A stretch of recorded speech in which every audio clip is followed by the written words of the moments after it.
Hello students. तो आज हम लोग न्यूटन्स लॉ ऑफ मोशन का लेक्चर नंबर 6 पढ़ने जा रहे हैं, जिसमें कि स्प्रिंग और स्प्रिंग फोर्स से रिलेटेड टॉपिक्स को कवर करेंगे। बच्चों, ये जो टॉपिक है स्प्रिंग और स्प्रिंग फोर्स बहुत ज़्यादा इंपॉर्टेंट है, क्योंकि इसके आगे जो भी चैप्टर्स पढ़ेंगे उसमें फ्रीक्वेंट ये यूज़ होते रहता है। जैसे फ्रिक्शन हो गया, सर्कुलर मोशन है, work power energy, rotation, simple harmonic motion, फिर 12th में मतलब बहुत सारे जगह पर यूज़ है। तो अच्छे से इसको समझिएगा कि क्या है, कैसे ये काम करता है, सब चीज़। ठीक है, चलिए देखते हैं स्प्रिंग फोर्स। तो थोड़ा सा एक आइडिया ले लेते हैं। देखो, इससे भी मैं आप लोग को एक्सप्लेन करने वाला हूं कि कलम का स्प्रिंग, ट्रेन का स्प्रिंग, ताकि जो है ना दिमाग में एक अलग तरह से पिक्चर बने चीज़ों को अच्छे से समझने के लिए शुरुआती। ठीक है, जैसे मेरे हाथ में देखो एक स्प्रिंग बैलेंस है, आपने जरूर इसको देखा होगा। क्या है, इसमें एक स्प्रिंग लगा हुआ है। होता क्या है, लेट कोई स्प्रिंग हमारे पास है, उसका नेचुरल लेंथ है बच्चों, लेट इट बी क्या, एल। करते क्या है, जब हम उसको खींचते हैं फोर्स लगाकर, तो जो हम फोर्स लगाते हैं ना उसको बोलते हैं एक्सटर्नल फोर्स। खींचे, हुआ क्या, उसके लेंथ में चेंज हो गया। अच्छा ठीक है, लगा दिया एक्सटर्नल फोर्स, लेंथ में चेंज हो गया, और उसके बाद छोड़ेंगे इसको। ठीक, हुआ क्या, धड़ाक से स्प्रिंग एक फोर्स लगाया उसके ठीक ऑपोजिट डायरेक्शन में। यानी हमने खींचा इधर, स्प्रिंग ने फोर्स लगाया उसके ऑपोजिट डायरेक्शन में। क्या करने के लिए, नेचुरल लेंथ में लाने के लिए स्प्रिंग को। उस फोर्स को हम लोग बोलते हैं स्प्रिंग फोर्स। स्प्रिंग फोर्स को रिस्टोरिंग फोर्स भी बोलते हैं। क्यों? क्योंकि जब हम इसका जो शेप था, ओरिजिनल लेंथ खींच करके इसके शेप को डिफॉर्म कर दिए, तो ये करता क्या है, हम डिफॉर्म कर दिए इसके शेप को, छोड़े, ये रिस्टोर कर लेता है वापस अपने ओरिजिनल शेप को, या ओरिजिनल लेंथ में चले आता है। तो इसको रिस्टोर कर लिया अपने शेप को, इसीलिए इसको बोलते हैं रिस्टोरिंग फोर्स। ठीक है, चलिए देखिए, इसके बारे में भी जिक्र करने वाले हैं। चलिए देखते हैं करके। ठीक, लेट कोई स्प्रिंग हमारे पास है, इसका ओरिजिनल लेंथ है कितना, एल। हम कोई फोर्स यहाँ पर लगाएं तो ये एफ एक्सटर्नल है, जिसको कि एफ से डिनोट करते हैं। खींचे इसको कितना, एक्स। तो अब जो स्प्रिंग का जो लेंथ हो जाएगा कितना हो जाएगा, एल प्लस एक्स हो गया टोटल। खींचे तो हुआ क्या, स्प्रिंग एक फोर्स लगाएगा, ठीक हम खींचे इधर, इसके ऑपोजिट डायरेक्शन में, उसको हम एफ एस से रिप्रेजेंट करेंगे, वो कहलाएगा क्या, स्प्रिंग फोर्स।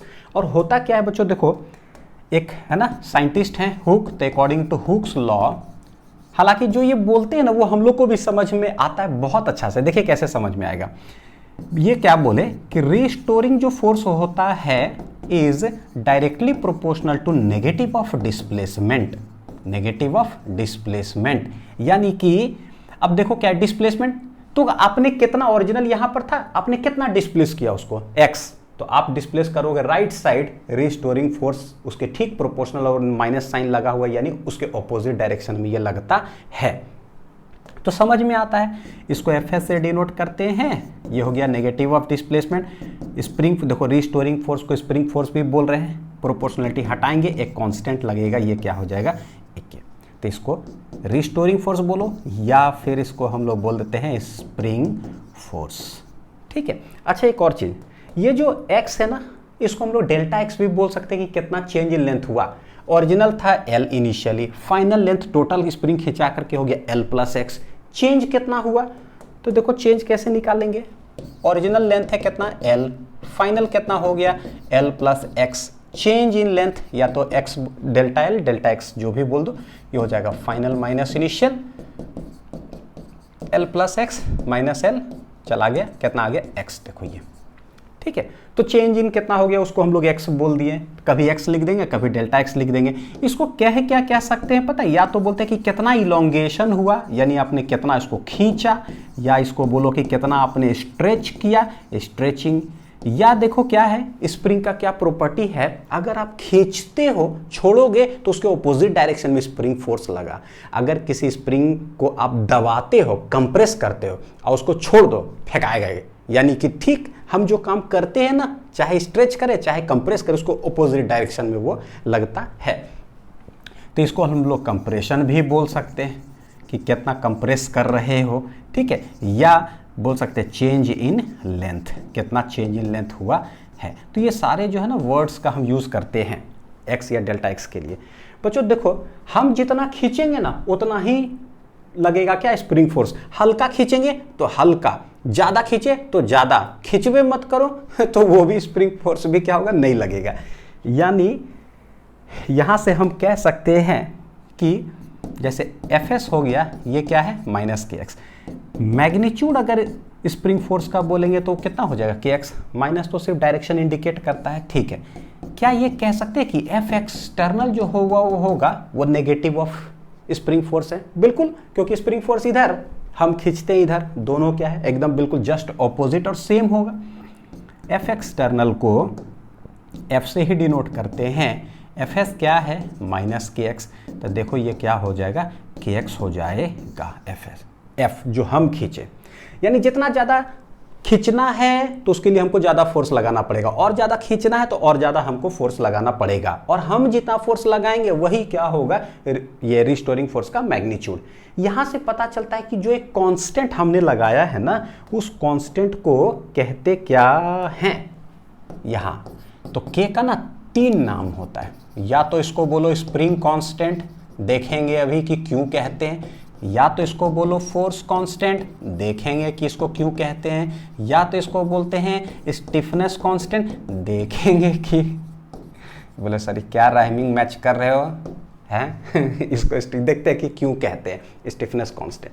तो ये k बराबर होगा क्या, तो यहाँ से देखें कि भाई k बराबर तो हम लोग ये भी कह सकते हैं कि स्प्रिंग फोर्स जितना लगा डिवाइडेड बाई x, या k बराबर जो एक्सटर्नल फोर्स होता है डिवाइडेड बाई क्या हो गया x। तो ये दोनों तरफ से हम डिफाइन कर सकते हैं k को, तो Fs बटे इतना या फिर F बटे इतना। यहाँ पर नहीं मैग्नीट्यूड लिखे ना, तो अंडरस्टूड समझ लो कि ये क्या है मैग्नीट्यूड ही लिखा हुआ है, ठीक है। लिख भी सकते नहीं भी लिख सकते चलेगा। यानी क्या है कितना फोर्स हम लगा रहे हैं, मतलब खींचने के लिए लगा रहे हैं पर यूनिट डिस्प्लेसमेंट। इसका क्या मतलब हुआ पर यूनिट डिस्प्लेसमेंट, मतलब 1 मीटर खींचने के लिए जितना हम फोर्स लगाएंगे उसी को कहते हैं spring constant.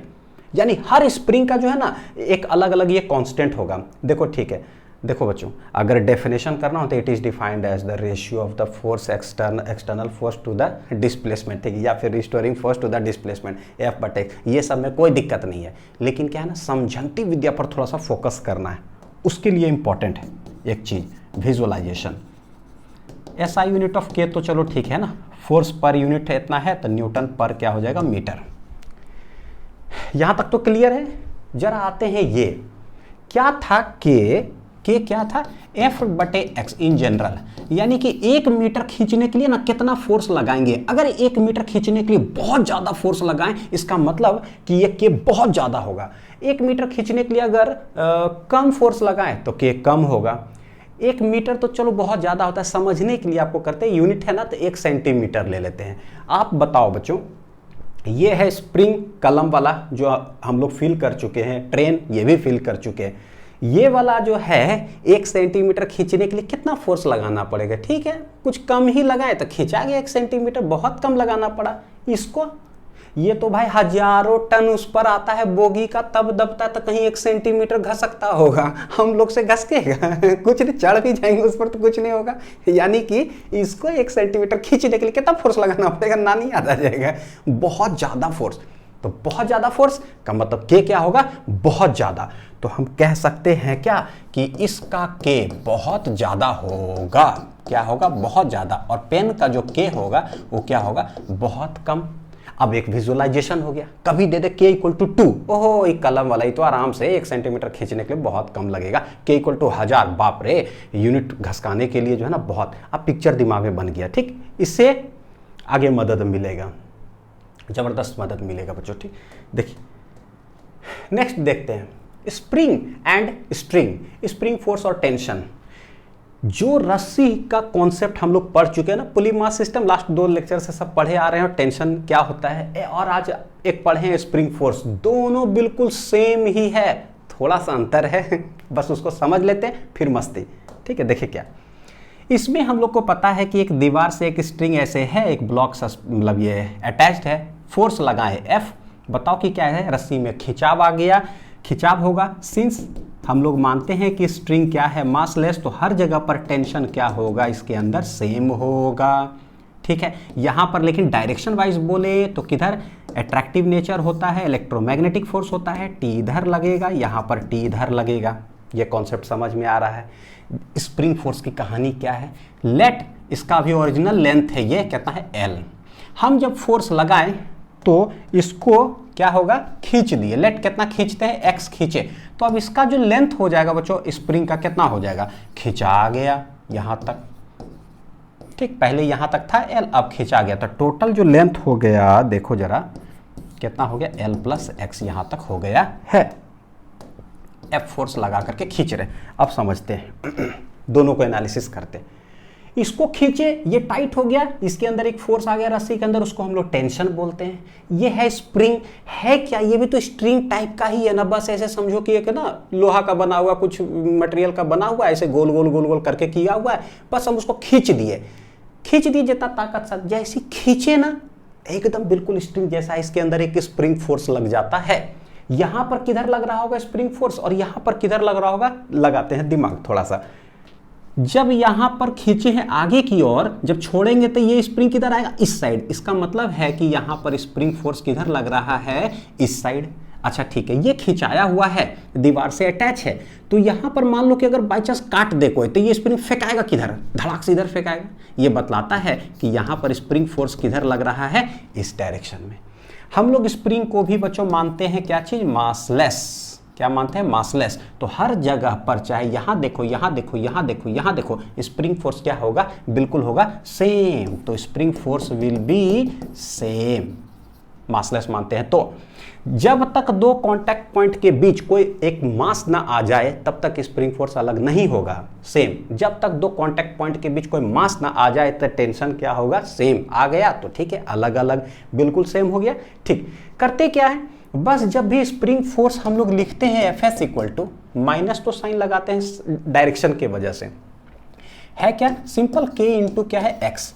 What is this x, ये है बच्चों की टोटल आपने कितना खींचा है, टोटल इलोंगेशन या टोटल कंप्रेशन बोल दो। क्या बोल दो, टोटल इलोंगेशन या total compression, total compression.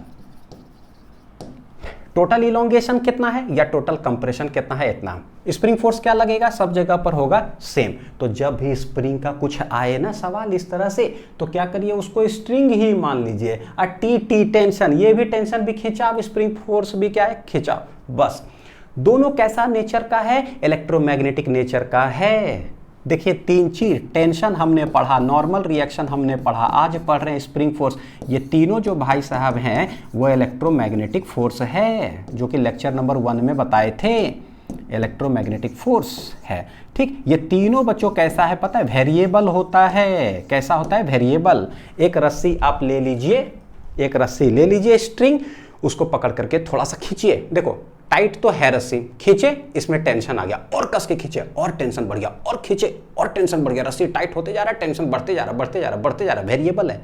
Spring के साथ क्या है, हल्का स्प्रिंग को खींच रहे हैं तो हल्का रिस्टोरिंग फोर्स, और खींचे और ज्यादा स्प्रिंग फोर्स, और खींचे और ज्यादा स्प्रिंग फोर्स, यानी वो भी क्या है, वेरिएबल। नॉर्मल रिएक्शन क्या था, वेइंग मशीन पर याद है, वो वेट मेजर नहीं करता है, हल्का दबाएं तो हल्का रीडिंग बढ़ा, और दबाएं और बढ़ा, और दबाएं और बढ़ा। भैया तीनों का नेचर क्या है, बिल्कुल सेम। तो ये चीज दिमाग में अलग से रहना चाहिए, ठीक है। यूज करते हैं बच्चों जो है ना, इसको देखो न्यूमेरिकल के अंदर। अच्छा एक चीज आप लोग को बताता हूं जरा, ये देखो कि मान लो कि ऐसे एक ना स्प्रिंग इस तरह से है, एक M1 कोई लेट मास है, हमने खींचा x, तो बताओ कि स्प्रिंग फोर्स कितना होगा। तो स्प्रिंग फोर्स अगर इस साइड खींचे तो स्प्रिंग फोर्स इधर किधर लगेगा, इस साइड की ओर लगेगा। वो होगा कितना, k इंटू टोटल कितना खिंचाया है, तो टोटल x ही है तो x हो जाएगा। ये दोनों कॉन्टेक्ट पॉइंट के बीच किधर होगा, ये भी इधर होगा, डायरेक्शन सीख चुके हैं, कितना होगा, kx होगा। तो यहाँ तो ठीक, लेकिन अगर ऐसे हो तो दिस इज M1 और यहाँ है M2, इसको खींच दिए लेट इट बी x2, और इसको खींच दिए इधर लेट इट बी x1। अब स्प्रिंग फोर्स कितना होगा, तो क्या बोले, क्या ऐसा बोले क्या, अच्छा इधर खींचे तो यहाँ पर हो जाएगा F S equal to KX2, और इधर x1 खींचे, अच्छा ठीक है, तो यहाँ पर हो गया KX1। क्या ये सही है, क्या ये सही है, क्या नहीं, गलत है। दो कांटेक्ट पॉइंट के बीच कोई मास अगर नहीं है तो स्प्रिंग फोर्स होता है सेम। जब मैं स्प्रिंग फोर्स बोलूँ आप टेंशन समझ लो, टेंशन होता है सेम। क्या ये दोनों है सेम, नहीं, अलग अलग है, गलत है। तो कैसे गलत हो गया, क्योंकि जो स्प्रिंग फोर्स होता है ना वो डिपेंड करता है कि उस स्प्रिंग में टोटल इलोंगेशन कितना हुआ है वो बताओ। तो भाई ये इधर खींचे तो इलोंगेशन x2, इधर खींचे तो इलोंगेशन कितना है x1, यानी कि टोटल जो इलोंगेशन है ना वो है x1 या x2 नहीं, x1 प्लस x2 है। तो हम बोलेंगे क्या कि जो मेरा स्प्रिंग फोर्स लगेगा बच्चों वो क्या लगेगा, आप निकाल लो total, x equal to x1 plus x2 आया है ना, आपने इधर खींचा x1, आपने इधर खींचा x2, लेकिन जो स्प्रिंग फोर्स लगेगा वो होगा Fs equal to k into total कितना इलोंगेशन है x1 प्लस x2। यहाँ पर भी जो लगेगा k इंटू टोटल कितना है तो हम लोग बोलेंगे x1 प्लस x2। ये चीज़ है, तो अच्छे से चीज़ों को समझने की जरूरत है। आप सवाल बनाइए, ठीक क्या है। 2 ब्लॉक हमारे पास दे के रखा, connected by A spring of natural length, कितना है नेचुरल लेंथ 2 मीटर है, यानी अभी कोई स्ट्रेचिंग नहीं है। फोर्स कांस्टेंट के दे के रखा है कि 200 न्यूटन पर मीटर है। Find spring force in the following situation, 2 situation है। If block A and B both are displaced by 0.5 metre in the same direction, same direction का मतलब कि लेट राइट साइड इसको किए हैं 0.5 मीटर, तो इसको भी राइट साइड ही किए 0.5 मीटर। यहाँ से देखो बहुत अच्छा कॉन्सेप्ट डेवलप होगा। जब ओरिजिनल लेंथ में है, जब आप 0.5 मीटर ऐसे घसकाओगे का मतलब क्या हुआ, आप कंप्रेस कर रहे हो। अच्छा, इधर क्या किए, खींच दिए आप, तो ये क्या मतलब हुआ, कंप्रेस किए। देखो स्प्रिंग नेचुरल लेंथ में जब दबाते हैं छोड़ेंगे तो एक रिस्टोरिंग फोर्स होगा, या सिर्फ खींचते ठीक है एक रिस्टोरिंग फोर्स होगा। लेकिन आपने दबाया और पकड़ के खींच भी दिया, ये तो वही हाल है। कंप्रेशन जितना दबा और हम पकड़ के खींच भी दिए तो क्या हो गया, फिर तो ओरिजिनल लेंथ में ही आ गया। यानी टोटल इलोंगेशन या टोटल कंप्रेशन क्या होगा वो निकाला जाता है। क्या होगा टोटल इलोंगेशन, सोचो आप दबाए और खींच भी दिए, मतलब 2 रुपया हमको दिए तो हम गदगद हो गए, वाह मेरे पास 2 रुपया हो गया, और मेरे से 2 रुपया आप ले भी लिए तो मेरे पास बचा क्या, कुछ नहीं है ना। तो वही चीज़ है। तो बोलेंगे पहला में टोटल इलोंगेशन डेल्टा एक्स क्या है, तो अगर देखो इलोंगेट हो ना तो उसको आप प्लस लिख लिया करो, और जब कंप्रेस हो तो उसको आप माइनस ले लो। मतलब अगर दोनों अगर पिक्चर में मतलब एक ही क्वेश्चन में हो रहा हो तो खींच दिए तो प्लस 0.5 हो गया, लेकिन आप कंप्रेस भी कर दिए तो भैया माइनस 0.5 हो गया, नेट क्या हो गया 0। तो हैंस स्प्रिंग फोर्स क्या है के डेल्टा एक्स, तो ये हो गया कितना 0, कोई स्प्रिंग फोर्स नहीं लगेगा। जरा बी पार्ट में देखिए, if block A and B both are displaced by 0.5 metre in opposite direction मतलब मान लीजिए कि ये इधर, ये वाला उधर ऑपोजिट डायरेक्शन में है, तब क्या होगा, अगर इधर किए का मतलब है कि खींचे, उधर किए मतलब खींचे, यानी कि टोटल खींच ही रहा है, तो यानी कि दोनों जुड़ जाएगा। या ये भी कंप्रेस होता और इधर से भी कंप्रेस होता तो टोटल कंप्रेशन में क्या करते, फिर से ऐड कर देते। बस ये कॉन्सेप्ट है थोड़ा सा सिर्फ।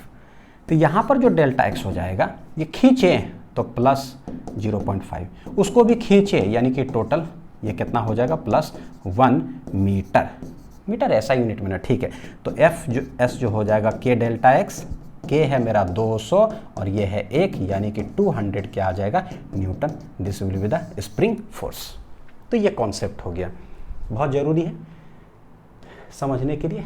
यहाँ आते देखिए, ठीक है।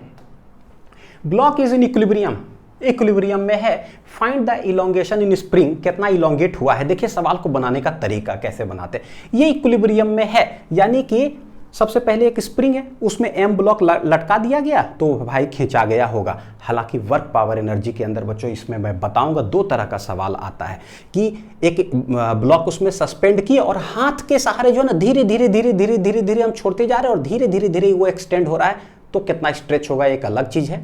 और एक है क्या, जैसे ब्लॉक उसमें टांगे, हाथ हटा दिए मतलब रिलीज, सडनली रिलीज, भैया फेंका जाएगा कस के, जितना एक्सटेंड होना है, तो वो एक अलग तरीका होता है, वो वर्क एनर्जी पावर में पढ़ेंगे, ठीक है। तो वो अलग चीज है। अभी लेट ये खिंचाया हुआ है और इक्विलिब्रियम में है, तो क्या करें देखते हैं। नीचे कौन लग रहा है mg, यहां पर क्या लगेगा, मान लो ये स्प्रिंग नहीं रहता, स्ट्रिंग रहता तो आप क्या लिखते t, तो यहां भी लिखते t, दोनों के बीच में एक ही स्प्रिंग है, मासलेस है, सेम टेंशन। बस करना क्या है ना, जैसा ही स्प्रिंग आता है ना तो आप टी ना लिख कर करके एफएस लिख दिया करो। क्या लिख दिया करो, टी ना लिख कर करके बस आप एफएस लिख दिया करो, ठीक है। फिर से बोलता हूं, अब एफएस ना लिख करके केएक्स लिख दिया करो। बोले सर आप डिसाइड कर लो कि लिखना क्या है। कोई बात नहीं, सुनते रहिए ना, बड़ी मजा आएगा। देखिए क्या बोल रहे हैं, ये दोनों के बीच में जो है कौन सा फोर्स लग रहा है, स्प्रिंग आ गया तो स्प्रिंग फोर्स। के डेल्टा एक्स लिखो या के एक्स लिखो, सब चलेगा, क्योंकि नहीं होता कि बाई चांस कोई बुक आप पढ़ रहे हो वहाँ के डेल्टा एक्स लिख दे, सर आप एक्स ही लिखे थे, डेल्टा क्यों नहीं लिखे। बिल्कुल सवाल वाजिब है, कुछ भी लिख सकते हैं। मैं फ्रीक्वेंटली यूज करता हूँ पता किसको, इसको, यानी के एक्स लिखो, क्योंकि कितना खिंचाया होगा तो जाकर के इक्विलिब्रियम में है, धड़ाक से निकल जाता है। तो क्या करें, अब जैसे ये है, हमको फ्री बॉडी डायग्राम बनाते हैं। एम इधर हो गया तो ऊपर क्या लग रहा है, स्प्रिंग फोर्स कितना है के एक्स, नीचे क्या लग रहा है एम जी, याद रखिएगा, point to be noted my Lord. ये कैसा है, इलेक्ट्रोमैग्नेटिक फोर्स है, इलेक्ट्रॉन प्रोटॉन वाला जो है। लेकिन जैसे स्ट्रिंग में अट्रैक्टिव फोर्स, यानी कि इलेक्ट्रॉन और प्रोटॉन नेगेटिव पॉजिटिव के बीच अट्रैक्शन, स्प्रिंग फोर्स भी क्या है, इलेक्ट्रोमैग्नेटिक में सम अट्रैक्शन ही होता है। देख लो अट्रैक्शन है, यानी कि इलेक्ट्रॉन और प्रोटॉन वाला जो है वो इलेक्ट्रोमैग्नेटिक फोर्स। ये कैसा है, ग्रेविटेशनल है। तो ये दोनों कभी इक्वल नहीं हो सकता है नेचर वाइज, कभी इक्वल हो सकता है, जरा सोचो, मैं बोलता हूँ 5 रुपया इधर है और 5 लीटर इधर है, ये दोनों बराबर कैसे होगा भाई, 5 रुपया है 5 लीटर है, कभी बराबर नहीं हो सकता है। लेकिन इसका मैग्नीट्यूड कितना है, 5, तो मैग्नीट्यूड बराबर होता है, जिसके वजह से जो है ना हम लोग इसको इक्वल कर पाते हैं कि इक्विलिब्रियम में है तो जितना नीचे उतना ऊपर। तो मैग्नीट्यूड क्या लिखेंगे, के एक्स बराबर हो जाएगा क्या चीज, M G. What is X बराबर, ये आ जाएगा एम जी बटे के।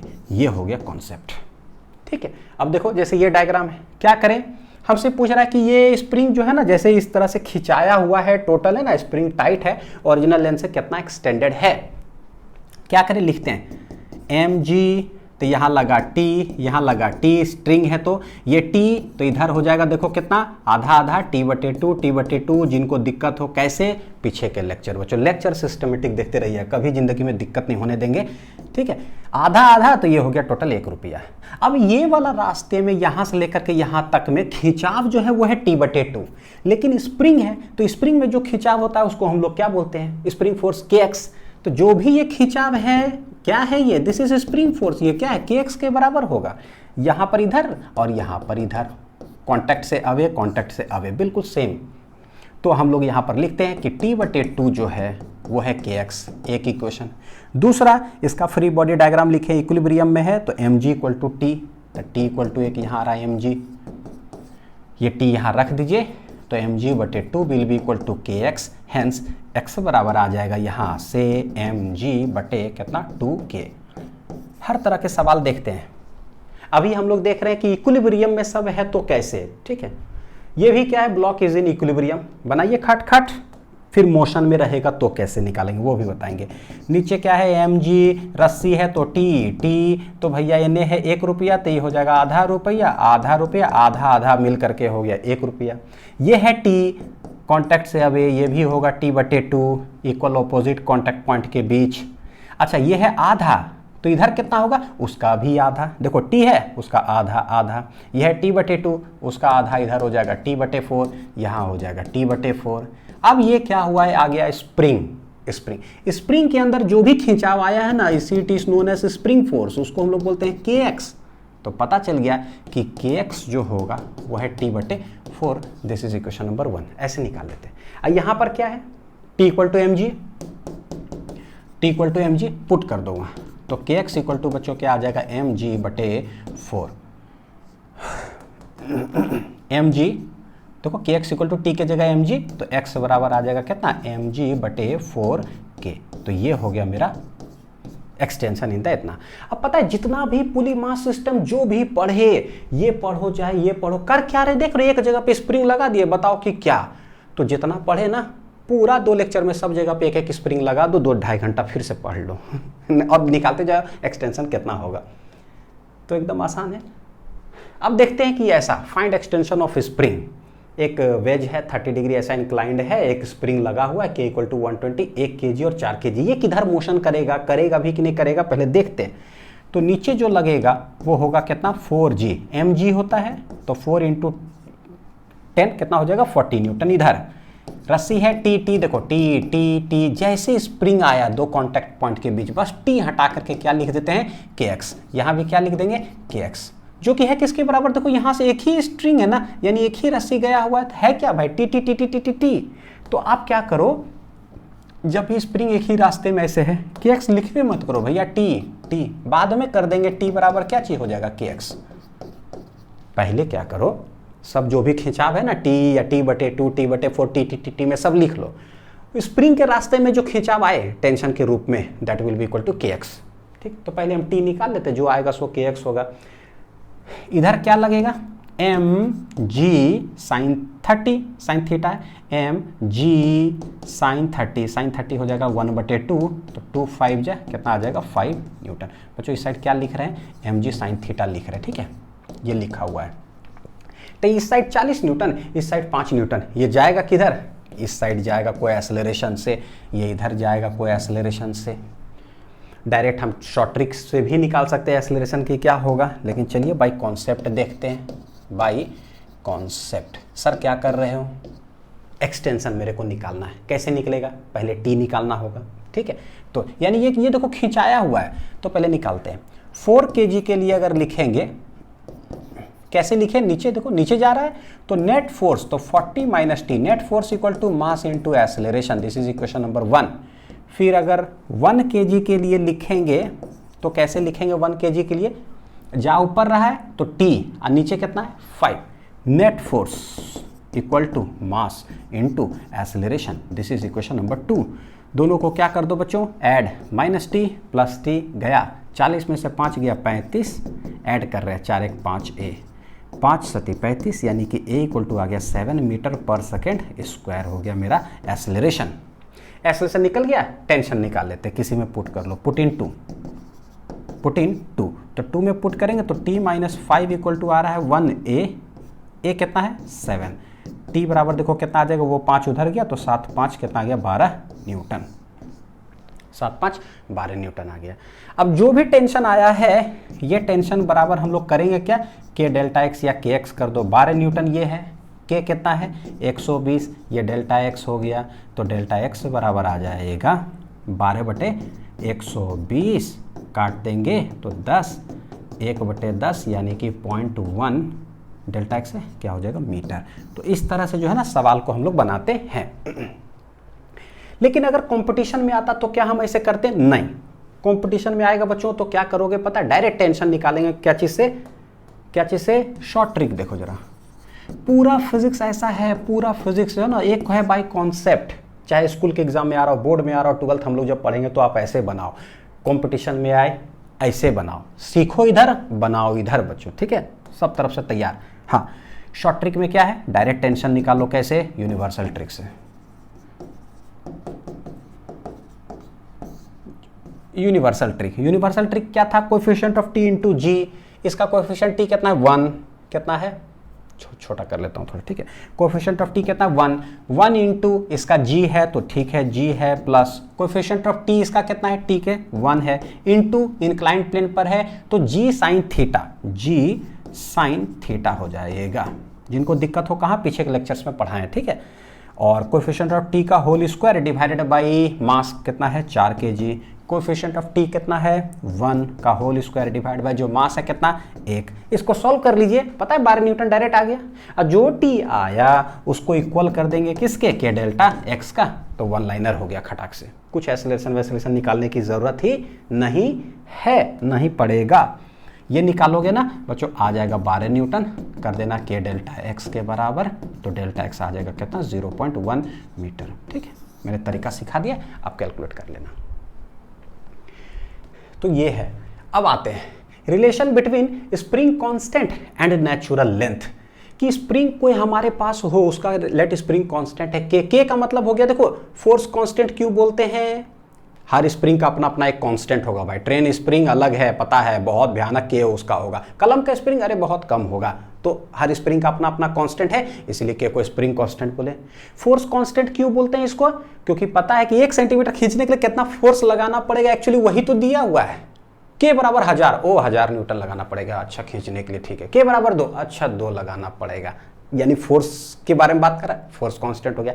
स्टिफनेस कांस्टेंट क्यों नाम पड़ा, क्योंकि पता है कि 1000 दिया हुआ ना के, इसका मतलब है कि भैया ये स्प्रिंग बहुत हार्ड है, दो है, ये तो कलम का स्प्रिंग है, बहुत लचीला है ना, तो ये स्टिफनेस नहीं है, वो बहुत ज़्यादा स्टिफ है, हार्ड है, हार्डनेस है तो पता चला, इसीलिए स्टिफनेस कांस्टेंट उसको बोलते हैं। हर चीज़ के पीछे रीज़न होता है, ठीक। देखो अब एक स्प्रिंग है मेरे पास, एल लेंथ का है, इसका स्प्रिंग कांस्टेंट है के। मैं क्या करता हूँ ना, एक बड़ा स्प्रिंग देता हूँ, बहुत बड़ा स्प्रिंग है, ठीक, और एक छोटा स्प्रिंग है। देखो एक टर्निंग भी नहीं है, एकदम इतनी कोई स्प्रिंग है ना, बस थोड़ा सा टुकड़ा लिए है, इतना ही लेंथ है इसका, चलो समझने के लिए मैं, इतना लेंथ का है, और यहाँ से यहाँ ये इतना लेंथ का है। इसको 1 सेंटीमीटर खींचो, ओरिजिनल लेंथ इसका कितना है बच्चों, समझ में आ रहा है, इसका ओरिजिनल लेंथ कितना है, समझ में आ रहा है।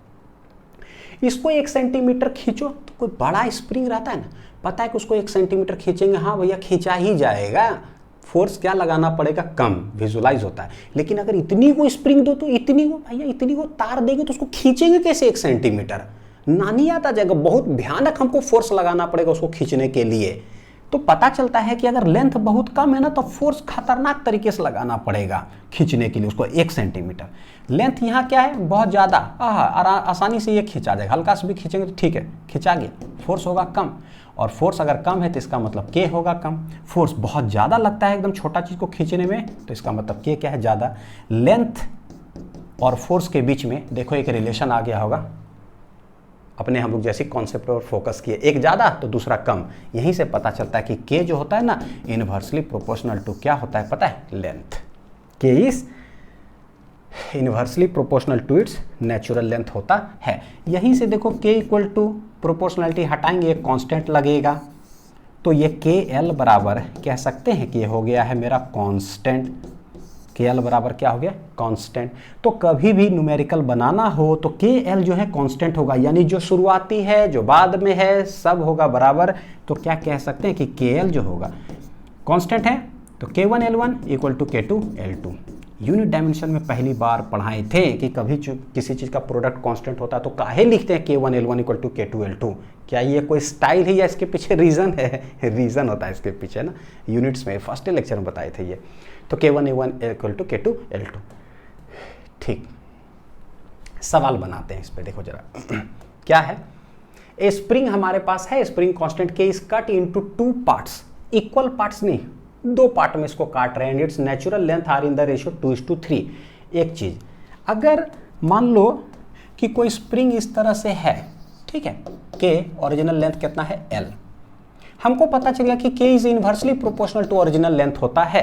अगर इसको 2 बराबर भाग में काटे, बराबर भाग का मतलब हो गया कि अब इसका ओरिजिनल लेंथ L/2 L/2, तो बताओ कि कट पार्ट जो हो गया उसका स्प्रिंग कांस्टेंट कितना होगा।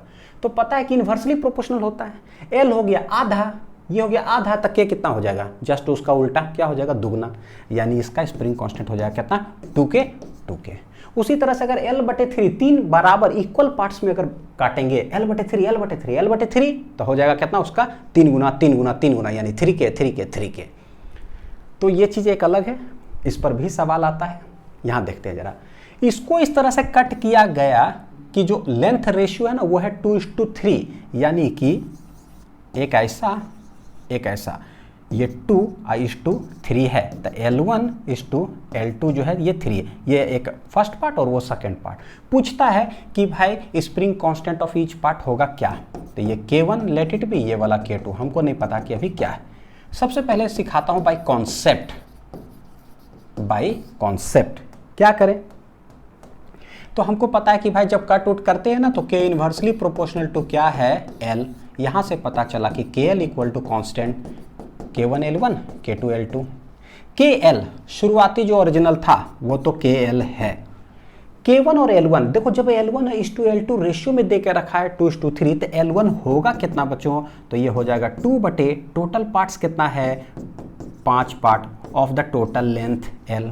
इसमें उम्मीद है दिक्कत नहीं होना चाहिए, अगर दिक्कत होगा तो बताइएगा, एक अलग वीडियो ला दूंगा बच्चों, चॉकलेट डिस्ट्रीब्यूशन कॉन्सेप्ट, चॉकलेट कैसे बांटते हैं, बस उससे सारा रेशियो वाला जो है ना ये समझ में आ जाएगा। 2:3 पार्ट में बांटे हैं का मतलब है कि टोटल जो लेंथ है L है उसको कितना पार्ट्स में बटेगा, वो 2, 3, 5 भाग में। उस 5 भाग में आउट ऑफ द टोटल 5 भाग में 2 भाग मिल रहा है इसको, आउट ऑफ द टोटल 5 भाग में 3 भाग मिल रहा है किसको, इसको। सेकंड वाले को, तो वो रेशियो इस तरह लिखते हैं कि 2/, total parts of total length मिलेगा किसको, L1 को। ये आ जाएगा 2/5 टाइम्स L हो जाएगा, और L1 के L2 क्या होगा, 3 है ना, तो 3/, टोटल इतना, यानी कि 3/5 टाइम्स हो जाएगा क्या, L। तो जो रेशियो दिया रहा है वहाँ से L1 L2 निकाल लीजिए, यहाँ लिख लीजिए आराम से। एक बार K1 L1 करते हैं। KL ओरिजिनल था, K1 हमको निकालना है, L1 मेरे पास आया हुआ है 2/5 टाइम्स L। ये चला गया, K1 इक्वल टू देखो आ जाएगा कितना, 5/2K। K1 इधर 5/2K। जैसे यहाँ किए, ये दोनों को इक्वल करने से निकल गया K1। अब इसको इसके साथ इक्वल कर देते हैं, तो बोलेंगे KL बराबर हो जाएगा K2 L2। तो KL तो ठीक है, K2 हमको निकालना है, L2 मेरे पास है 3/5 टाइम्स L, L चला गया, K2 आ जाएगा कितना, 5/3K। ये 5K बटे कितना आ गया, 3। अब ये तो निकल गया बाई कॉन्सेप्ट से, ट्रिक से देखते हैं जरा कि कैसे निकाल सकते हैं, ठीक है, तुरंत। तो ट्रिक क्या है कि भाई एक बार L1:L2 दे के रख दिया, कितना, 2:3। तो यहाँ से तो डायरेक्ट एक पता चल जाता है कि 2 कितना हो जाएगा, देखो 3 2 5 टाइम्स, ये तो तुरंत पता चलता है। और L2 कितना, 3, तो 3/5 टाइम्स L। हमको पता है कि K inversely proportional to L होता है।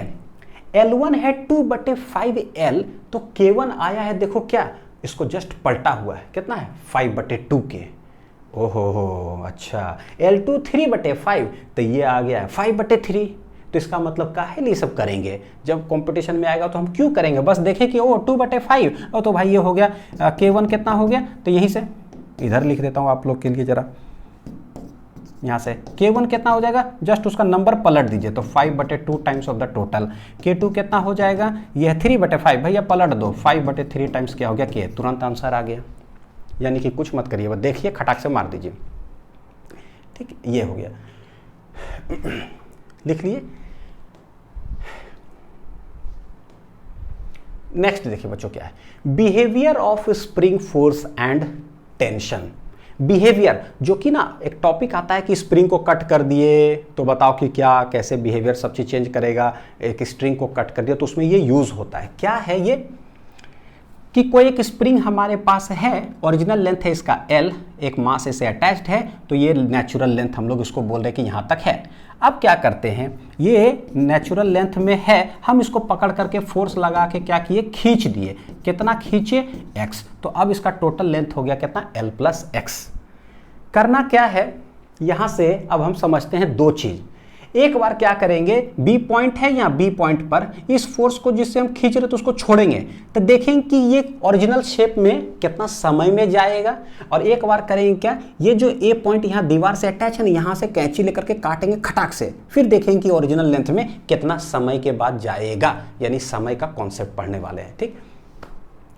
देखो है क्या, जब आप इसको खींच करके रखे हो ना, ये है कोई मास, कोई ब्लॉक है, जब ये एक्सटर्नल फोर्स आप हटाओगे ना, तो इसको यहाँ नेचुरल लेंथ में आने में कुछ समय लगेगा। क्यों, क्योंकि उसके साथ एक ब्लॉक मास अटैच है। तो फीलिंग बोलते फिजिक्स जो दिखता है ना, वही फॉर्मूला और न्यूमेरिकल्स में आता है। एक स्प्रिंग, उसके साथ 2 kg का ब्लॉक लगा हुआ है, ठीक।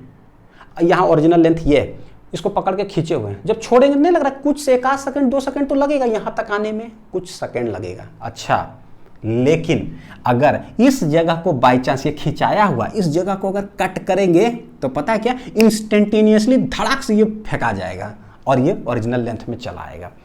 बड़ी इंपॉर्टेंट है, यानी कि स्प्रिंग जो डायरेक्ट अगर हो, उसको अगर कट कर दिए ना बाई चांस, तो ये ओरिजिनल जो है लेंथ में आने में कितना समय लगाता है, कुछ नहीं, इंस्टेंटेनियसली हो जाएगा। लेकिन ब्लॉक के साथ अगर अटैच है तो उसको आने में क्या होता है, समय लगता है। इससे हम एक से एक सवाल बनाते हैं। तो spring force does not change instantaneously, spring force जो है इंस्टेंटेनियसली चेंज नहीं करता है, वेयर एज द टेंशन का भी बात करते हैं, ठीक। तो यहाँ क्या है, कॉन्सेप्ट क्या है, when block is release from point B, B point से जब ब्लॉक को रिलीज करेंगे तो हम लिखेंगे कि it will take some time, it will take some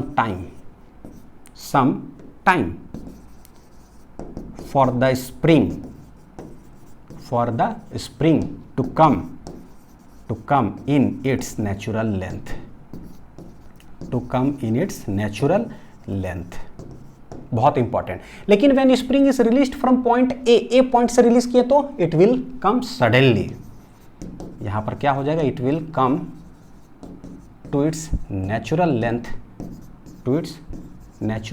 length suddenly, ठीक है, या इंस्टेंटेनियसली, जो बोलो है ना चलेगा, सडनली। इस पर जो है आईआईटी बोलो, नीट बोलो, मेंस बोलो, सब जो है इससे सवाल पूछते हैं। तो स्प्रिंग फोर्स जो है कैसे ब्लॉक के साथ है, और यहाँ पर डायरेक्ट इसको स्प्रिंग को ही कट करेंगे तो क्या होगा समझ में आया। स्ट्रिंग के साथ क्या है भाई, स्ट्रिंग रस्सी के साथ क्या है, रस्सी के साथ देखो क्या है, रस्सी है ऐसा, ठीक है। तो यहां पर मान लो खिंचाया हुआ है तो टेंशन टीटी टीटी टीटी है। इसमें देखो क्या होता है, रस्सी के साथ का कहानी ऐसा है कि लेट, ये खींचा हुआ है, देखो ये खिंचाया हुआ है, हम खींच करके रखे हैं, तो रस्सी जैसी टाइट हुआ तो इसके अंदर टेंशन आ गया। अब क्या करते हैं, मैं थोड़ा और जोर से खींचता हूं, खींचा, जैसे खींचता हूं मतलब अपना बढ़ाया खींचने का ताकत ना, टेंशन इसमें क्या हो गया, बढ़ गया, और ताकत से खींचा और टेंशन बढ़ गया, और ताकत से खींचा और टेंशन बढ़ गया। ये तो टेंशन इन द वायर जो है इंक्रीज, सडनली इंक्रीज करता है, जैसे खींचा धड़ाक से। अच्छा ठीक है, मैं पूरा ताकत से खींचे हुए हूं, अब क्या करता हूं, थोड़ा सा लूज करता हूं, मैंने लूज कर दिया, ठीक है, आपको पता नहीं चला, आप करके देखो उस तरह से, ठीक है, मैंने हल्का सा लूज किया, रस्सी टाइट ही है, तो जो वहां लूज किए तो हुआ क्या, टेंशन का जो वैल्यू है वो कम हो गया। रस्सी टाइट है का मतलब होता है कि टेंशन कुछ ना कुछ है, बहुत टाइट है तो ज्यादा टेंशन का वैल्यू, थोड़ा कम टाइट है तो थोड़ा कम टेंशन का वैल्यू। भैया लूज हो गया ऐसे कर करके, ठीक, तो टेंशन कितना, जीरो, टेंशन क्या हो गया, जीरो। तो ये मतलब हुआ था टेंशन इन द वायर जो है ना सडनली चेंज होता है। बस कोई खींचे हुए है तो ठीक है, कहीं से भी खिंचावट में हल्का सा चेंज हुआ, कोई खींचे है ना, लूज हुआ, बस धड़ाक से क्या हो जाएगा, टेंशन चेंज कर जाएगा रस्सी में। जो चीज फील होता है ना वो, तो टेंशन चेंजेस बच्चों सडनली, टेंशन क्या हो जाएगा, changes suddenly, changes suddenly in a string. ये विजुअलाइजेशन से ही आता है, ठीक। सवाल के अंदर जब अप्लाई करेंगे ना तब जो है ये वाला चीज आप लोग लिखे कि नहीं, बढ़िया से इसको आप लिख लो, ये दोनों पॉइंट था, ठीक है। सवाल के अंदर अप्लाई करते तब पता चलेगा कि क्या है। एक स्प्रिंग है हमारे पास 2 kg का ब्लॉक, उस पर 1 kg रखा हुआ है, एक स्ट्रिंग के साथ 2 kg है और उस पर 1 kg रखा हुआ। बोलता क्या है कि find the acceleration of 2 kg block, 2 kg block का एक्सेलरेशन निकालो at that instant when 1 kg falls from 2 kg block. 1 kg जैसे गिरेगा उसी इंस्टेंट पर निकालो। तो सवाल पूछने का जो तरीका होता है ना, टाइमिंग को लेकर के पूछा जाता है, एट दैट इंस्टेंट, उसी इंस्टेंट पर बताओ, 5 मिनट के बाद मत बताओ, ठीक, उस इंस्टेंट पर बताओ कि क्या है, ठीक। तो करते क्या है हम लोग, पहले गिरने से पहले पूरा इक्विलिब्रियम में सब था, फ्री बॉडी डायग्राम सब कुछ कैलकुलेट कर लेते हैं, और जैसे गिरा उसके बाद देखेंगे, वहीं पर बिहेवियर का जो है ना फर्क आता है कि टेंशन क्या होगा, स्प्रिंग फोर्स क्या होगा। जैसे इनिशियली जो है बिफोर, यानी बोलिए बिफोर फॉलिंग, ठीक है। तो बिफोर फॉलिंग में क्या हुआ, तो हम लोग इसको कैलकुलेट करते हैं, ठीक है। नीचे क्या है, देखो यहां पर टोटल बच्चों नीचे mg लगेगा कितना, यह है 2 kg, यह है 1 kg, टोटल कितना हो गया 3 kg, यानी कि कितना आ जाएगा 30 न्यूटन नीचे लग रहा है। यह है स्प्रिंग। तो पहले क्या बोले, पहले तो हमको पता है कि स्प्रिंग फोर्स यानी कि टी बना दीजिए, लेकिन जब स्प्रिंग फोर्स है तो उसको kx से रिप्लेस कर दीजिए, तो यहाँ भी कितना हो गया kx। ये kx कितना हो जाएगा, इक्विलिब्रियम में है तो जितना नीचे उतना ऊपर, मैग्नीट्यूड इक्वल हो जाएगा। ये तो हो गया बिफोर का कॉन्सेप्ट, ठीक। इधर में 2 1 3, इधर भी 30 न्यूटन हो गया। स्ट्रिंग है तो टेंशन टी लिखेंगे, बस इतने अंतर है, तो 30 न्यूटन, तो यहाँ भी 30 न्यूटन। ये कितना हो जाएगा 30 न्यूटन, यानी हमने सारा लिख दिया बिफोर। अब जब गिर जाएगा आफ्टर फॉलिंग का कहानी क्या होगा उसको देखते हैं। आफ्टर फॉलिंग, तो आफ्टर फॉलिंग में बच्चों यहीं पर जो है ना कॉन्सेप्ट आता है। 1 kg गया गिर, 2 kg अभी यहां पर है। अच्छा, स्प्रिंग के साथ 2 kg है और 1 kg गिर गया, तो क्या सीखा है देखो जरा। जब यहां से 1 kg गिर जाएगा, पहले 3 kg मिलाकर के रस्सी को टाइट किए हुए था, टेंशन का पहले देखते हैं स्ट्रिंग का, 1 kg गिर गया, तो जैसे गिरा एट दैट इंस्टेंट सडनली देखने से नहीं लग रहा टाइट तो ये रहेगा, लेकिन टाइटनेस कम हो गया। देखिए टाइट रहेगा का मतलब कि टेंशन है, टाइटनेस कम हो गया मतलब टेंशन का वैल्यू कम हो जाएगा। रस्सी टाइट है ना, अगर इसको कट कर देते हैं ना तो टेंशन खत्म, टेंशन जीरो। लेकिन क्या है, टाइट है तो टेंशन जो है ना क्या हो जाएगा, चेंजेस सडनली। तो पहले वाला टेंशन नहीं रहेगा, अब जो होगा वो एक अलग टेंशन होगा। Tension changes suddenly, changes suddenly. कितना होगा अब देखते हैं कि कितना होगा। तो सवाल है कि नीचे अब कितना लग रहा है, अब लग रहा है 20 न्यूटन। तो अब इक्विलिब्रियम में आएगा तो 20, ये वाला भी कितना हो जाएगा 20 न्यूटन, तो टेंशन 20 न्यूटन हो जाएगा। ठीक है, सडन चेंज है। अच्छा ये देखिए जरा, स्प्रिंग के साथ दो चीज़ है, स्प्रिंग को ही कट कर दिए तो क्या, और अगर मास वाला जगह पर है तो क्या। ये 1 kg जैसा ही फॉल करेगा तो अब क्या होना चाहिए, ये था खिंचाया हुआ, ये क्या था बच्चों, खिंचाया हुआ था। जैसे ये गिरेगा तो क्या तुरंत सडनली ये पीछे रिबैक करेगा क्या, सडनली। बोले थे ना स्प्रिंग के साथ जब मास अटैच होता है ना उसको कुछ समय लगता है अपना नेचुरल लेंथ जाने में, तो सडनली नहीं होगा। इसका मतलब कि ये जो स्प्रिंग फोर्स जितना पहले है ना वो सडन चेंज नहीं करेगा, तो spring force will remain same. कब, उस इंस्टेंट पर। 5 मिनट के बाद क्या होगा, 5 मिनट के बाद सब कुछ कहानी बदल जाएगा कभी सवाल नहीं पूछता 5 मिनट के बाद वाला, ठीक।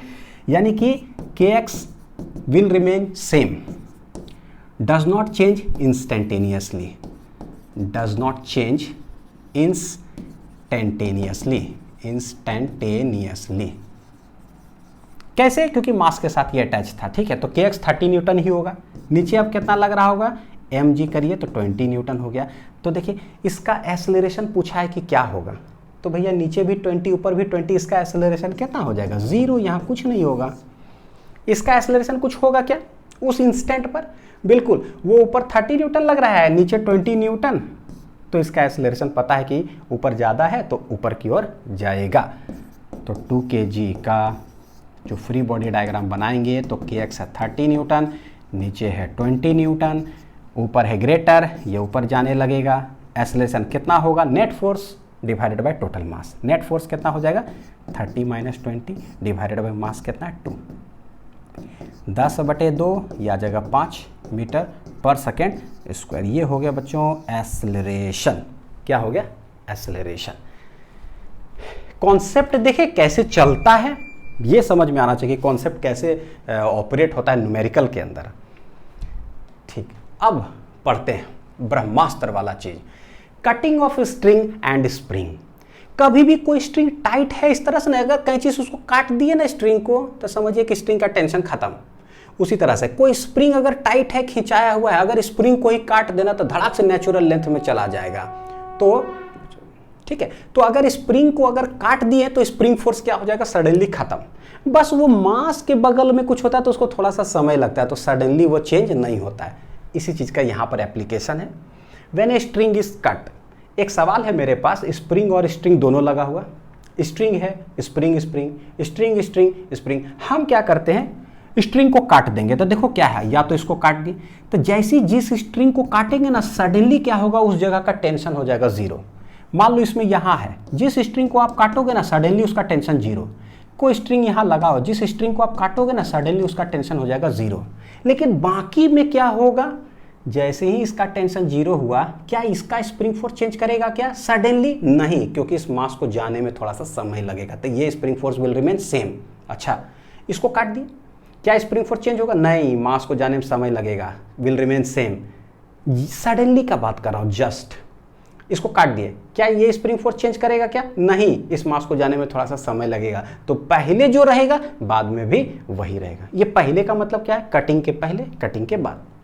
यहां पर क्या है भाई, इसको कट किए, इसका टेंशन 0 हो गया, ये स्प्रिंग फोर्स चेंज होगा क्या, नहीं, मास को जाने में थोड़ा सा समय लगेगा। ये रस्सी का स्ट्रिंग का क्या कहानी है, रस्सी तो टाइट है, ब्लॉक पकड़ करके सब खींचे हुए हैं, रस्सी टाइट है। जैसा ही बोलता कि रस्सी खिंचाया हुआ है, सब 4-5 आदमी मिल करके खींच रहा है, तो एक रस्सी खिंचाया हुआ है बहुत ताकत से। अचानक कोई एक आदमी खींचना छोड़ दे, तो रस्सी में लग रहा है थोड़ा सा टाइटनेस कम हो जाएगा, तो tension will change in the string connected in the question. कितना होगा टेंशन बाद में ये नहीं पता, वी हैव टू कैलकुलेट, बस मतलब कैलकुलेट, इतना ही कॉन्सेप्ट है, ठीक। पढ़ लीजिए, आप लोग के लिए मैंने पॉइंट्स लिख दिया है ताकि है ना रिवीजन वक्त सब पता चले कि क्या कर रहे थे tension become zero in the cut string suddenly, tension changes in the other string present in the question, बिल्कुल चेंज कर जाएगा। कितना होगा, वी हैव टू कैलकुलेट कि कितना होगा बाद में, सडनली चेंज कर जाता है। और spring force do not change in the spring which are present in the question, जो अदर स्प्रिंग फोर्स है वो चेंज नहीं करेगा क्योंकि उसको हमने नहीं काटा है। ठीक, सवाल देखिए, IIT में आया हुआ, नीट में आया हुआ और हर कॉम्पिटिशन में। Find the acceleration of the block A, let इसको ए बोल देते हैं, इसको B. Just after string is cut, ये जो वर्ड है ना, जस्ट का मतलब होता है कि सडनली बताओ कि क्या। Just after the string is cut, string को कट करेंगे तब। तो पहले क्या करेंगे, बिफोर कटिंग बनाओ। तो बिफोर कटिंग में क्या है, ये हैंग्ड है, इक्विलिब्रियम में है, कैसे लिखेंगे, नीचे 2mg, जैसे ही स्प्रिंग नजर आए tt, लेकिन पता है कि kx, तो इसको kx लिख दिए, टेंशन जैसा तो है, इक्वल ऑपोजिट। यहाँ पर क्या हो जाएगा t, यहाँ हो जाएगा t। अब देखिए, ये मास है तो नीचे लगा mg, इक्विलिब्रियम में है का मतलब नीचे और ऊपर दोनों क्या हो जाएगा, मैग्नीट्यूड बराबर। नीचे 2mg, ये हो जाएगा 2mg, ऊपर नीचे बराबर कर दिए। यहाँ पर देखो क्या है, kx 2mg, तो यहाँ भी कितना होगा 2mg, 2mg plus mg 3mg, तो ऊपर हो गया 3mg, इक्वल है ना, ऊपर नीचे बराबर कर दिए। तो बिफोर में तो ऐसा, आफ्टर में अगर बोलेंगे कट करने के बाद, तो भैया जब कट करेंगे तो t will become suddenly zero. तो देखो क्या हो गया, t हो गया जीरो। ये स्प्रिंग फोर्स चेंज करेगा क्या, नहीं, क्योंकि ये मास के साथ अटैच, इसको जाने में कुछ थोड़ा सा समय लगेगा। kx क्या है, रिमेन सेम, नो चेंज, बस यही है। उसके बाद फ्री बॉडी डायग्राम बना लीजिए, m का क्या हाल समाचार है आफ्टर कटिंग और 2m का क्या है वो देख लीजिए। m पर ना ऊपर t लग रहा था, लेकिन t जो कट गया ना, तो t तो हो गया जीरो, कहानी खत्म। नीचे क्या लग रहा है, kx विल नॉट चेंज, तो भैया ये 2mg और ये mg, टोटल एक बोलो mg लग रहा है और एक 2mg लग रहा है, ये इधर लगेगा। 2m पर क्या है, kx डू नॉट चेंज, तो ऊपर 2mg लगेगा, नीचे भी क्या है 2mg। तो देखो क्या, ऊपर नीचे फोर्स जब बराबर है तो नेट फोर्स क्या हो गया, जीरो, हेंस इसका एक्सेलरेशन क्या होगा, ब्लॉक बी का कुछ नहीं होगा, क्योंकि ऊपर नीचे फोर्स ही सेम हो गया, तो एक्सेलरेशन जीरो। इसमें ऊपर फोर्स कुछ नहीं है, नीचे ही है, तो ये किधर जाएगा, इधर जाएगा कुछ एक्सेलरेशन से। फोर्स कितना है, 2mg plus mg 3mg, force equal to mass into acceleration, m चला गया तो एक्सेलरेशन ऑफ ए आ जा रहा है कितना, 3g, ये हो गया। ठीक है, ठीक, नेक्स्ट सवाल जरा देखते हैं। 3 ब्लॉक के साथ ऐसा कुछ कहानी है। देखो, एक एक स्ट्रिंग है, बोलता क्या, फाइंड द एक्सेलरेशन तीनों का निकालो and the tension in the string between block A and B. ये ए, ये बी, ये सी, ये दोनों के बीच में बोला है क्या, टेंशन निकालो just after cutting the string, just. तो भैया जैसे इस स्ट्रिंग को काटेंगे ना, तो टेंशन हो जाएगा जीरो, तो टेंशन तो ऐसे ही पता चल गया। ठीक, ऑल स्प्रिंग कांस्टेंट आर के। क्या करें, जैसे ही कटिंग वाला सवाल आता है ना, तो तुरंत क्या है ना, एक बार बिफोर लिखो, एक बार आफ्टर लिखो, कहानी खत्म। तो बिफोर में क्या है, लिख लेते हैं, नीचे क्या लगेगा, नीचे क्या लगेगा 3mg, ऊपर देखो एक स्प्रिंग है, स्प्रिंग जैसे आया तो kx1 कर दिए, इसका मास लगेगा 2mg, नीचे स्ट्रिंग है तो t मास है तो इसका mg नीचे आ गया। दूसरा स्प्रिंग है तो भैया kx2 कर दो, जैसे t2 ये सब करते हैं, t1 t2 लिख दिए। अब इक्वल कर दीजिए, नीचे ऊपर बराबर, तो ये 3mg, ये भी 3mg, ये 3 और 2 कितना हो गया 5, तो टेंशन आ गया 5mg, ये टेंशन है 5mg, 5 और एक 6, तो ये kx2 कितना हो गया 6mg, कितना हो जाएगा 6mg, लिख दिए पूरा। अब करते हैं कि आफ्टर कटिंग का क्या हाल है, किसको काटें, इसको उड़ा दिए, इसको, तो जैसे ही इसको उड़ाएं तो t बिकम्स 0। क्या है बच्चों, t बिकम्स 0। ये t तो 0 हो गया क्योंकि उसको काट दिए। उसके बगल वाला स्प्रिंग फोर्स चेंज करेगा क्या, नहीं, मास है तो उसको भैया जितना खिंचाया हो ना, जाने में समय लगेगा। हमको सिर्फ जस्ट की बात करता है, kx2 कांस्टेंट रहेगा। ये kx1 चेंज करेगा, नहीं, मास अटैच है, इसको जाने में थोड़ा सा समय लगेगा, घसकने में या फेंकाने में। तो kx1 and kx2 will remain क्या, सेम रह जाएगा। बस फ्री बॉडी डायग्राम बना दो, देखो कितना आसान है। एक बार कॉन्सेप्ट क्लियर हो गया ना, फिर सब ठीक है। 3m पर क्या है, ये तो चेंज होगा नहीं, तो ऊपर 3mg लग रहा है, नीचे भी देखो 3mg लग रहा है, तो ये इसका एक्सेलरेशन क्या हो जाएगा बच्चों, 0, ऊपर नीचे फोर्स ही क्या हो गया बराबर। इस पर देखते हैं t क्या हो गया 0, तो ऊपर जो t था ना बस वो चेंज कर गया, नीचे क्या लग रहा है 2mg और 3mg, तो टोटल यहाँ आ रहा है कितना 5mg। तो बस एक ही तरफ फोर्स है तो ये नीचे आएगा कुछ एक्सेलरेशन से, फोर्स है इतना, मास है इतना, force equal to mass into acceleration, तो एक्सेलरेशन ऑफ बी देखिए कितना हो जाएगा, mm गया 5g/2, और ये किधर आएगा डाउनवर्ड की तरफ। m की बात करें तो kx2 सेम रहेगा, तो 6mg जितना पहले था उतना ही रहेगा, सिर्फ t 0 हुआ है, तो इसका कैसे बनाएंगे, ऊपर 6mg लग रहा है, नीचे mg लग रहा है, और t तो हो चुका है 0, तो नेट फोर्स इसका किधर जा रहा है देखो ऊपर की ओर, तो ये जो है ऊपर जाएगा। नेट फोर्स कितना है 6mg - mg equal to mass into acceleration, तो ये है 5mg इक्वल टू m चला गया, तो एक्सेलरेशन आ रहा है कितना 5g, लेकिन किधर ऊपर की ओर। तो इस तरह से बच्चों हम सवाल को बनाते हैं, ठीक है। अब देखते हैं जरा क्या है, व्हेन स्प्रिंग इज कट, जब स्प्रिंग को काट दिए तो क्या, बहुत सारे सवाल, जिस स्प्रिंग को काटोगे ना उसका स्प्रिंग फोर्स हो जाएगा 0, कहानी खत्म। जिस स्प्रिंग को काटोगे उसका स्प्रिंग 0, जिस स्प्रिंग को काटोगे उस स्प्रिंग का 0, जिस स्प्रिंग को काटोगे उसका स्प्रिंग फोर्स हो जाएगा क्या चीज 0, यानी spring force of that spring become 0 suddenly, क्योंकि भैया टेंशन जैसा ही है। लेकिन बाकी जो कनेक्टेड है उसका क्या, spring force of the other spring do not change, ये वही हाल है, जैसे इसको आप काट दिए, ये चेंज होगा क्या, नहीं, मास अटैच है ना, इसको घसकने में फेंकाने में थोड़ा सा समय लगेगा, हमारा बात करता है जस्ट आफ्टर, तो ये सब चेंज नहीं होगा। Tension in the other string changes suddenly, कैसे पता है कि बहुत लोग खींचे हुए हैं, एगो कोई हट गया ना, मर गया बेचारा, चला गया, तो बताओ कि टाइटनेस क्या हो जाएगा यहाँ पर थोड़ा सा कम, यानी अगर स्ट्रिंग होगा तो टेंशन चेंजेस सडनली, कितना होगा we have to calculate, tension changes in the string if it is present in question we have to calculate, क्योंकि वो ना हल्का सा लूज नहीं बोलो, टाइटनेस कम हो जाता है ये बोलेंगे। तो ऐसा 4 सवाल इधर हो गया, डीपीपी के अंदर भी दूंगा, एक यहाँ पर कराता हूँ बच्चों, ठीक है। m 2m 3m, spring spring spring 1 spring 2, एक है स्ट्रिंग, यहाँ पर स्प्रिंग को काटेंगे। The system is in equilibrium, equilibrium में है, find the initial acceleration of block A, B and C just after spring 2 is cut. Spring 2 कौन है भाई, ये, यानी इसको काटेंगे।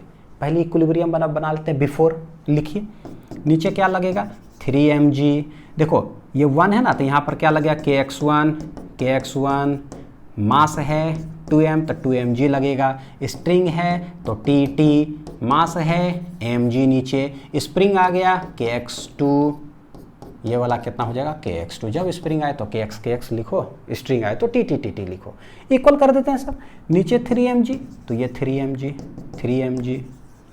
3 2 5, तो ऊपर कितना हो जाएगा 5mg, टेंशन कितना है 5mg, 5 और 1 6, तो ये कितना हो गया 6mg, यानी कि सब हम इक्विलिब्रियम में सब बना दिए। अब उसके बाद काटते हैं, किसको काट रहे हैं, स्प्रिंग 2 इज कट, तो ये हो गया बिफोर, अब आफ्टर कट, आफ्टर कट, जैसे ही आफ्टर कट का करेंगे तो क्या क्या होगा वो देख लो, जिस स्प्रिंग को काटे हैं तो वो क्या हो जाएगा 0, यानी कि kx2 will become suddenly equal to 0, spring ही कट हो गया, देखो स्प्रिंग बीच से कट हो गया, याद है स्प्रिंग एंड ए है ना, स्प्रिंग को काटे तो खटाक से नेचुरल में आ जाता है, लेकिन मास के साथ एसोसिएटेड होता था, इसको तो बीचे से काट दिया तो खटाक से नेचुरल में आ गया, कहानी खत्म। वाह, ये टेंशन भैया चेंज कर जाएगा। अच्छा kx1 क्या रहेगा सेम, ये इस पर तो कोई फर्क, क्यों मास के साथ एसोसिएटेड है, इसको कुछ समय लगेगा, टेंशन टाइटनेस तो रहेगा लेकिन will change, we have to calculate, क्या होगा हमको नहीं पता, ये होता है तरीका, ठीक है।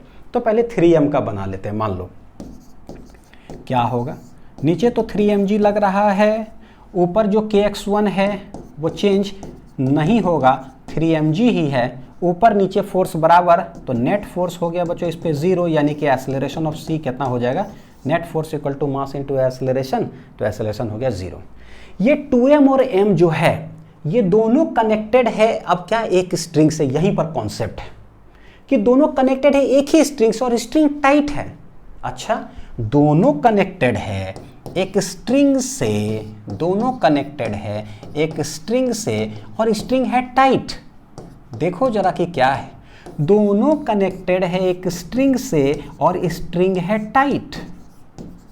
दोनों कनेक्टेड है एक स्ट्रिंग से और स्ट्रिंग है टाइट है, दोनों के बीच में टेंशन लग रहा है टीटी। ये क्या होता है, ऐसे को बोलते हैं कि भैया अगर स्ट्रिंग टाइट है, दो ब्लॉक कनेक्टेड हो, both will move with same acceleration. यहां पर क्या होगा, बोथ विल मूव, लेट मान लीजिए ये भारी है ये हल्का, तब both will move with same acceleration. चलेगा ही चलेगा, पता है। यहां पर देखो दोनों, तब बोथ विल मूव विथ कैसा, सेम एक्सेलरेशन, सेम एक्सेलरेशन। तो हम ना जरा उसका फ्री बॉडी डायग्राम बनाते हैं। तो m जो होगा और जो बच्चों 2m होगा, दोनों कनेक्टेड है एक स्ट्रिंग से, स्ट्रिंग है टाइट, तो दोनों कैसा चलेगा, सेम एक्सेलरेशन से। नीचे आएगा कि ऊपर आएगा वो देख लेते हैं, आइडेंटिफाई करते हैं। ये kx2 खत्म हो गया 0 आफ्टर, नीचे mg लग रहा है, देखना इस पे mg लग रहा है, टी तो है। नया क्या टेंशन होगा हमको नहीं पता, टेंशन विल चेंज, क्योंकि थोड़ा सा कोई खींचा हुआ था वो मर गया, तो भैया ये थोड़ा सा टाइटनेस कम हो गया। टी चेंज, तो टी लग रहा है इस पे, यहाँ पर टी लग रहा है, 2mg लगेगा इस पर, और एक स्प्रिंग फोर्स, ये तो चेंज नहीं हुआ, कितना है 3mg।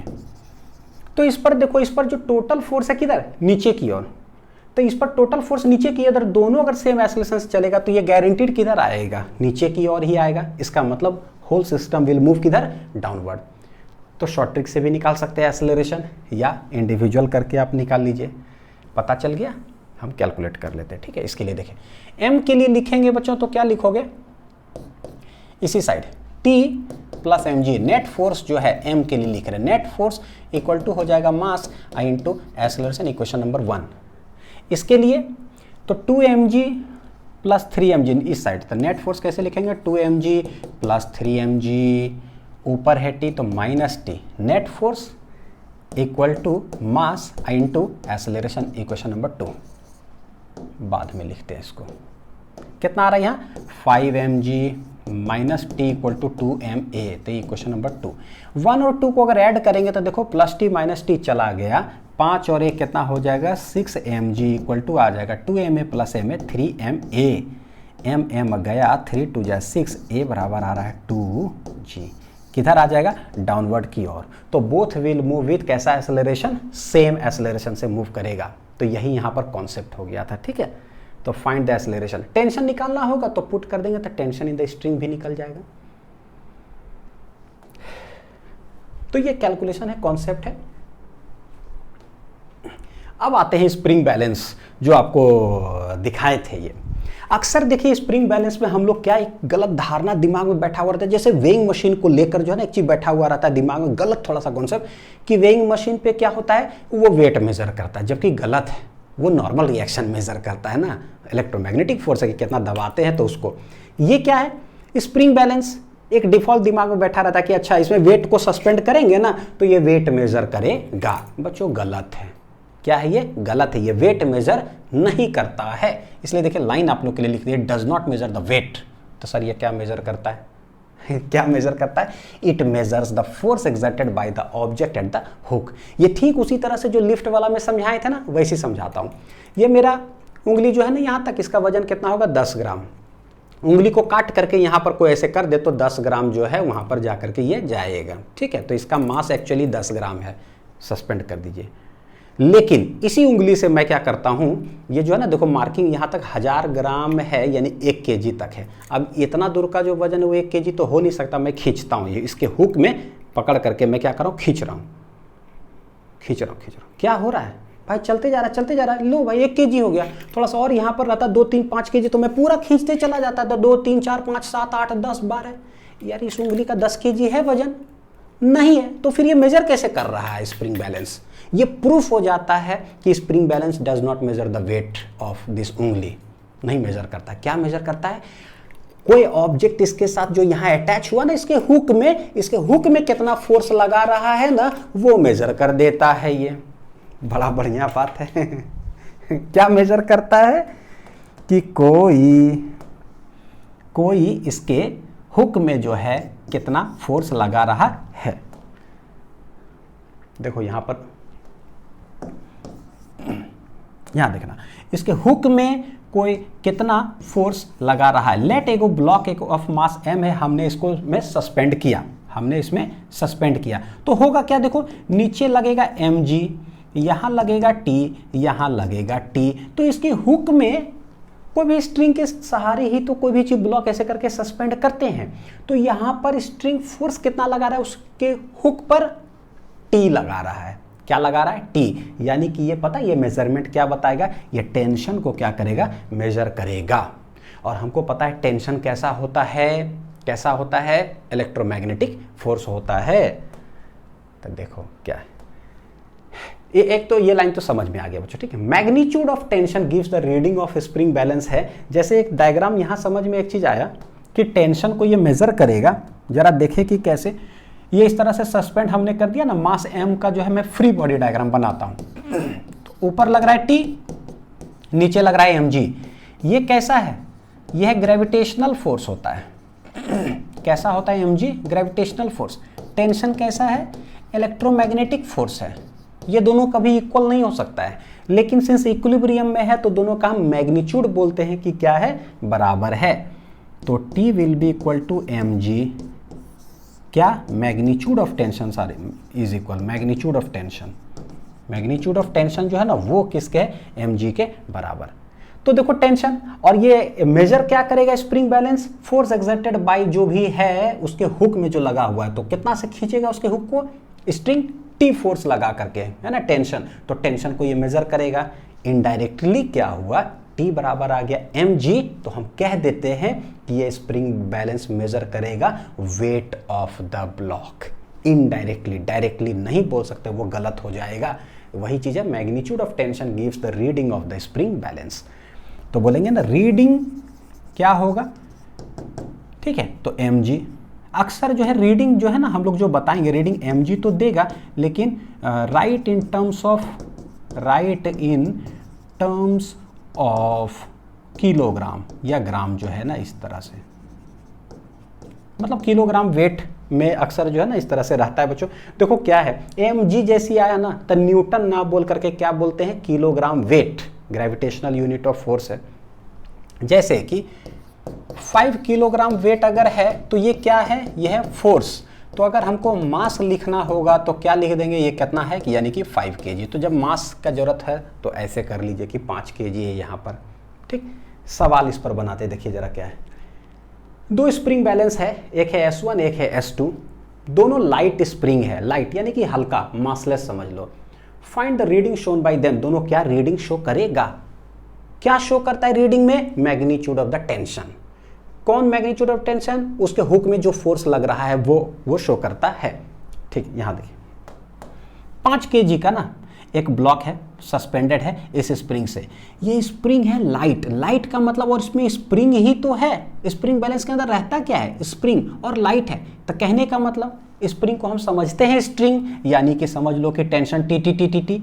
तो यहाँ पर अगर T, यहाँ पर अगर T, तो देखो कि क्या, यहाँ भी T, यहाँ भी T, कहीं पे बना लो T T T T, सब जगह पे क्या होगा, T T T ही होगा, क्योंकि ये लाइट है। तो कुछ नहीं भाई, अगर कोई मास, कुछ वजन इसका होता तो हम लोग सोचते कि क्या है। नीचे क्या लगेगा 5, नीचे क्या लगेगा 50 न्यूटन।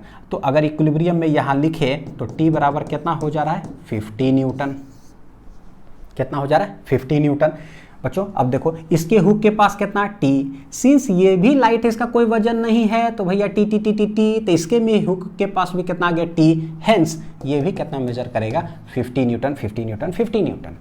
तो T जब बराबर जब 50 न्यूटन है तो इसको हम लोग कैसे लिख सकते हैं, 5 किलोग्राम वेट। तो अगर मास की बात करेंगे तो ये कितना आ जाएगा, 5 kg। क्या आ गया, 5 kg। तो रीडिंग कितना शो करेगा ये टी टी टी टी, तो इसका जो रीडिंग होगा S2 का, रीडिंग ऑफ S2 ये भी T, ऑफ S1 ये भी T। तो अगर बोल दे तो 5 किलोग्राम वेट या 5 kg, है ना, ये बोल सकते हैं, जैसा ऑप्शन में दिया हुआ रहेगा, किलोग्राम में तो किलोग्राम में, किलोग्राम वेट में तो किलोग्राम वेट में। अगला सवाल देखिए जरा क्या है, S1 S2 दो लाइट स्प्रिंग नहीं है, अब ये लाइट स्प्रिंग है S2 is a light spring balance. S1 क्या है, इसका मास है, यानी जो स्प्रिंग बैलेंस है ना, अब उसका मास हो गया पूरा सेटअप का, और एक 5 kg का ब्लॉक अब सस्पेंडेड है। अब दोनों रीडिंग क्या शो करेगा वो बताइए जरा, क्या शो करेगा। तो नीचे कितना है 5G, तो ये 50 न्यूटन हो गया, तो यहां पर लेट इट बी टी, तो इसके हुक के पास कितना ये रीडिंग शो करेगा, मैग्नीट्यूड ऑफ द टेंशन उसके हुक पर, तो ये कितना आ जाएगा 50, कितना आ जाएगा 50, इक्विलिब्रियम में सब है ठीक। लेकिन अब इसका जो वजन है, वो कितना है 3 kg। तो सोचो, बता चुके हैं कि जैसा ही कोई दो मासेस होता है ना कनेक्टेड एक स्ट्रिंग के रास्ते में, तो टेंशन क्या हो जाता है, अलग अलग, क्या हो जाता है, अलग अलग। तो अभी थोड़ा सा इसको हटा करके आप ऐसे लिख दो, सिंस ये भी मास तक T1, अब उसके ऊपर जो हो जाएगा वो कितना हो जाएगा T2, अलग टेंशन हो जाएगा। यहां पर बात करें तो ठीक है, अच्छा रहने दो, कोई नहीं, 50 न्यूटन। बच्चों यहां पर क्या हो जाएगा, सोचो, खुद से जवाब देने का कोशिश करो ठीक, कि क्या होगा। इसके हुक में ये तो जो है वो तो है ही, प्लस ये वाला भी मास उसमें क्या है, सस्पेंडेड है, तो T2 जो ये है ये रीडिंग मेजर करेगा कौन, स्प्रिंग बैलेंस S2।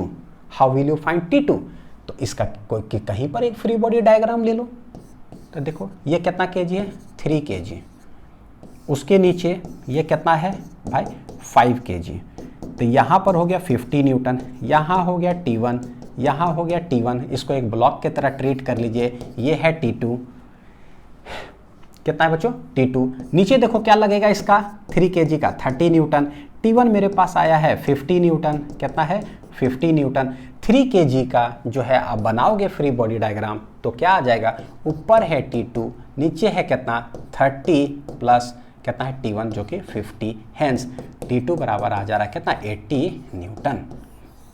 तो ये हुआ कि बाय फ्री बॉडी डायग्राम ना हम सटीक कैसे बना रहे हैं, पूरा कैलकुलेशन स्टेप्स वो है। तो T2 इक्वल टू कितना हो गया 80 न्यूटन। अगर रीडिंग की बात करें तो ऐसे करके हम लोग लिख सकते हैं 8 किलोग्राम वेट, मास में अगर बात करेंगे तो ये 8 kg शो करेगा। तो रीडिंग ऑफ कौन सा है S2 8 किलोग्राम वेट, और अगर S1 बोलेंगे तो T1 शो करेगा, T1 कितना है 5 किलोग्राम वेट। तो ये हुआ कि पूरा स्टेपिंग वाइज समझाने के लिए, ठीक है, जब भी कोई मास आ जाए स्प्रिंग तो आप ऐसे कैलकुलेट कर लो पूरा डिटेल। डायरेक्ट है क्या तो पता है कि भाई यहाँ पर क्या होगा 5, लेकिन यहाँ पर क्या है तो 5 और प्लस 3 टोटल 8 न्यूटन इसके हुक में जो है वजन लगाएगा तो ये 8 शो करेगा। लो भाई कैलकुलेशन करने की जरूरत ही नहीं है, कुछ नहीं, ऐसे ही टिक हो गया। ठीक, तो यहाँ तक रहा बच्चों की पूरा डिटेल्ड कॉन्सेप्ट से। ठीक है, इसके आगे के लेक्चर्स में हम लोग पढ़ेंगे कॉम्बिनेशन ऑफ स्प्रिंग से रिलेटेड जो है वो टॉपिक मैं आप लोग को बता दूंगा। ठीक, और उसके बाद फिर सूडो फोर्स ये सब टॉपिक आएगा। तो आप अच्छे से पढ़ाई करते रहिए, पूरा स्प्रिंग ये तगड़ा से एकदम समझा हुआ रहेगा। कॉम्बिनेशन जो सीरीज और पैरेलल है बहुत आसानी से समझ में आ जाएगा। ठीक, मिलते हैं अगले लेक्चर में, अच्छे से पढ़ाई करते रहिए।